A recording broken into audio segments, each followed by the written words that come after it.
एक प्रेरणात्मक कहानी। बूढ़ा पिता।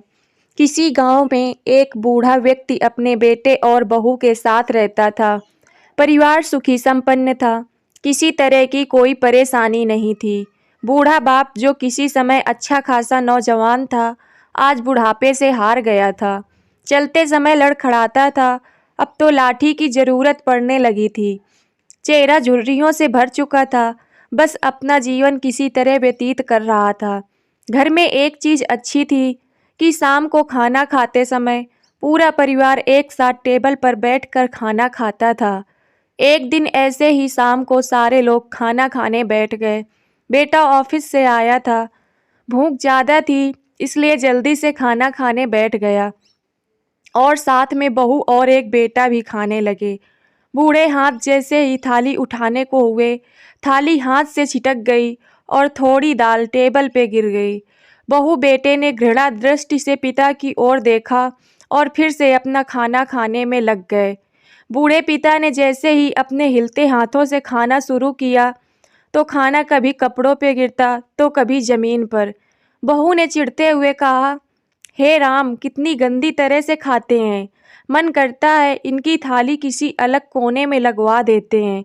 बेटे ने भी ऐसे सिर हिलाया जैसे पत्नी की बात से सहमत हो। नन्हा पोता ये सब मासूमियत से देख रहा था। अगले दिन पिता की थाली उस टेबल से हटाकर एक कोने में लगवा दी गई। पिता की डबडबाती आंखें सब कुछ देखते हुए भी कुछ बोल नहीं पा रही थी। बूढ़ा पिता रोज की तरह खाना खाने लगा। खाना कभी इधर गिरता कभी उधर। छोटा बच्चा पोता अपना खाना छोड़कर लगातार अपने दादा की तरफ देख रहा था। माँ ने पूछा, क्या हुआ बेटे, तुम दादाजी की तरफ क्या देख रहे हो और खाना क्यों नहीं खा रहे? बच्चा बड़ी मासूमियत से बोला, माँ, मैं सीख रहा हूँ कि वृद्धों के साथ कैसा व्यवहार करना चाहिए।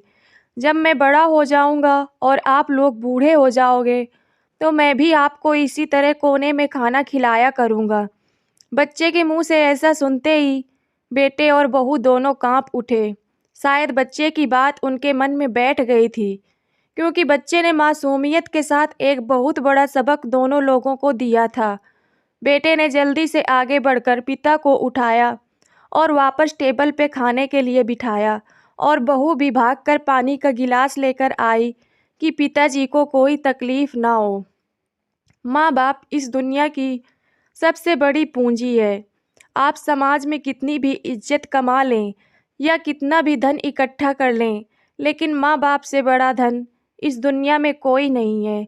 दोस्तों, कहानी अच्छी लगी हो तो लाइक और शेयर करना ना भूलें और मेरे चैनल को सब्सक्राइब करें।